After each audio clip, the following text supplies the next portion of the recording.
Kung akala nyo po ang mangustin ay yearly ay bumubunga kahit wala kang gawin, ay nagkakamali po kayo. Ano po?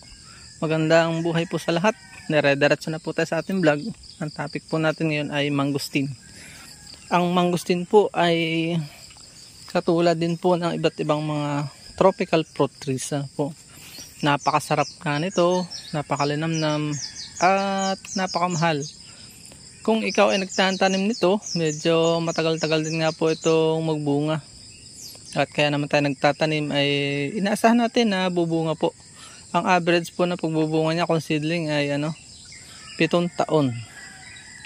Kapag ka naman po grafted, yung seedling grafted naman po ay 3.5 taon na bunga. So, kung mainipin ka, sa grafted ka.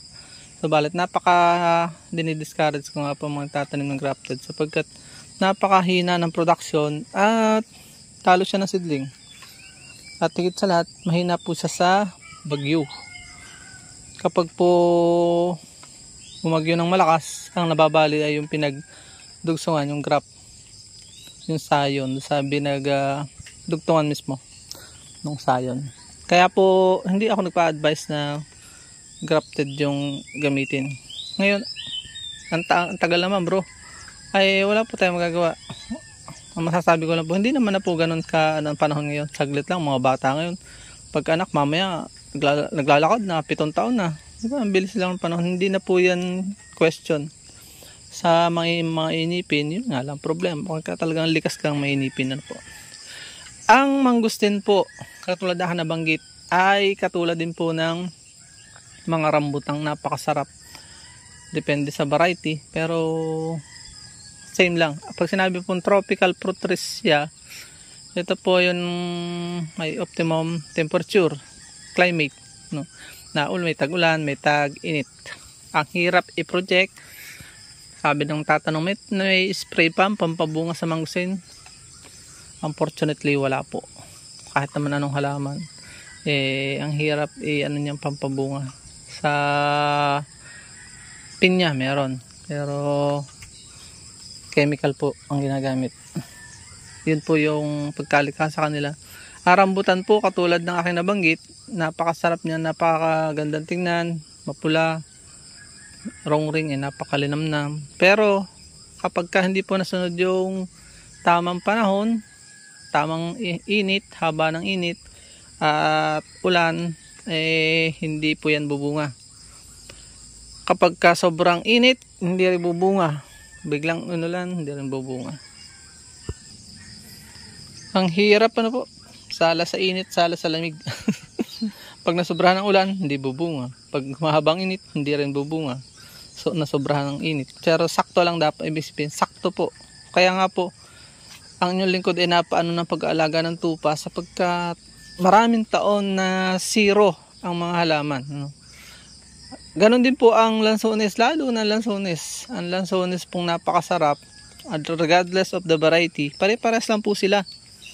Ang lansones po ay kapag nabagyo, hindi yan magtatampo yan ng almost 5 to 7 years na zero. Hindi katulad ng mangustin na napa-isa-isa. Pero mamaya natin siya i-discuss. Ang lansones po ay kapag nabagyo, nakakalog yung ugat na putol, hindi na yan bubunga. Kahit pa humaba ang init. May bubunga siguro pa isa-isa. Nagkakaroon siya ng rehabilitation at yung rejuvenation. Kinakailangan yung kanyang mag-ugat ay muling ma-revive. Yun, magkaroon revive. Pagka napasok na yan ng mga stem borer, yan, wala na yan, dire-diretso na yan. Nagkauban yung tinatawag namin, wala na. Pero napakasarap ng lansones, napakamahal. Kaya nga ayoko na rin halos magtanim niyan. At patuloy po ang lingkod sa pagtuklas ng mga halaman na magandang pagkitaan. Natuklasan ko yung dragon fruit.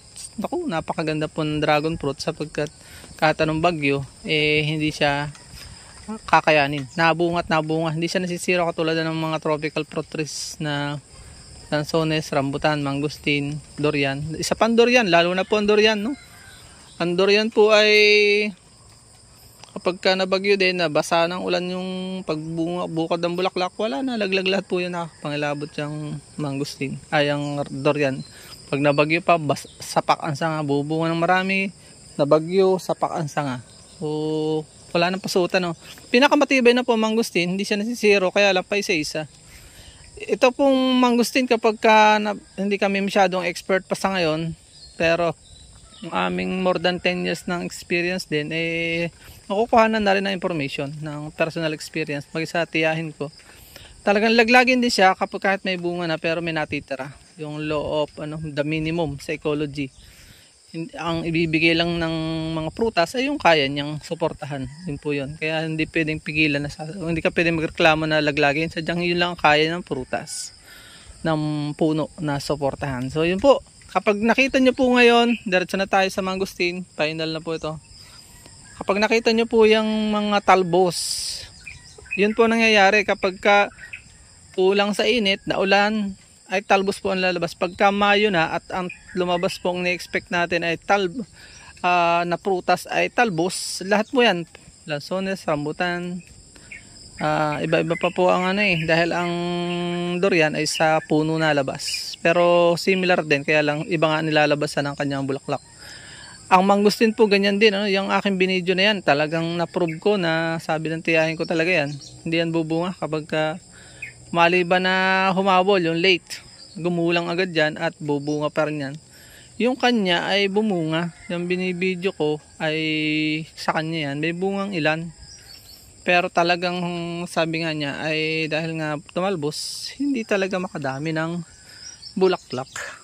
Dahil at na may kasama na agad buko yan. Ilang araw lang buko na yan. Yun ang nakalulungkot sa mangustin. Ganun pa man, nagtatanim tayo, ang magsasaka, wala naman count ng loss talaga yan. Most of the farmers hindi po kinakount ang loss. Nakakount lang natin talaga yung profit. Dahil nga ganyan ang ugali ng farmer, tanim ng tanim, ano man ang pagsubok na dumating, tuloy pa rin So yun lang po ang masasabi ko, magtanim tayo na magtanim, iba't iba para hindi tayo frustrated. May dragon fruit tayo, lalo na ngayon, meron po akong bago ngayon, yung mulberry. Grabe yung mulberry, 3 months lang nabunga, 2 weeks lang nabunga. Yung average na talaga ng production, 1 year lang nabunga, 7 months. So dito ako, kaya ang yung likod pa na yung eksperimento, dito tayo sa palaban sa bagyo, wala tayong lugi. Kung masipag ka, may pag-asa na po. Bago tayo po yung magtapos, mayroon nga po pala akong ebook na binibenta para sa mga vlogger dyan na gustong kumita rin, extra income, at vlogger kang matagal na hindi kumita-kita. May libro po akong ginawa, yung paano kumita sa YouTube. Yun yung 5 years experience ko sinishare sa inyo. Binibenta ko lang po siya ng 40 pesos. May bumili po nung una sa Rodel Inates channel. Papasalamat tayo lagi sa kanyang unang pagbil, 2019 pesos. So, hindi siya limited doon na 40 pesos. Parang lang, pamerienda lang. Pero totoong price niya hindi po ganun dapat. Para mapakinabangan ng masa yung aking karanasan. Gusto ko i-share ng 40 pesos lang. Hindi ko libre sapagkat mga Pilipino pagka libre, gawa ang asal, hindi naman binabasa, sayang lang. Ako nga, yung dami kong dinownload, hindi ko naman nababasa. Pero pag may bayad yan, medyo pahahalagan yan Gusto ko talaga maranasan ng mga Pilipino yung naranasan ko rin. Natagumpay na hindi mo na dapat danasin pa yung 1 year na naghintay ng bokya. Meron 10 taon na hindi pa naman monetize. Yun lang po, nawa ay makatulong itong librong ito. Downloadable po siya via Google Drive. Pero isesend ko sa inyo via Messenger account. If you will contact me by my Messenger account na ilalagay ko sa description below. May bumili din niya ng 500, taga-Maynila, hindi ko naman kakilala. Magsisimula daw siya sa channel. So sabi ko, kapag nag-start ka ng channel, sabihin mo lang sa akin at supportahan kita, i-endorse ko yung iyong channel. So naantay ko yung kanyang feedback, 500. Ganun din ang sabi ko sapagkat yung ang pera ginagamit namin sa mission sa aming simbahan. Hanggat hindi ko naabot yung target ko, hindi ko siya titigilan ng pag-donate yung perang binebenta ko doon. Yun lang po. Maraming salamat. Magtanim tayo upang tayo ay umani. Bye-bye and God bless. Please support all Filipino vloggers. Pakita natin sa mundo na nagkakaisang lahing Pilipino. Hanggang dito na lamang po ang ating vlog.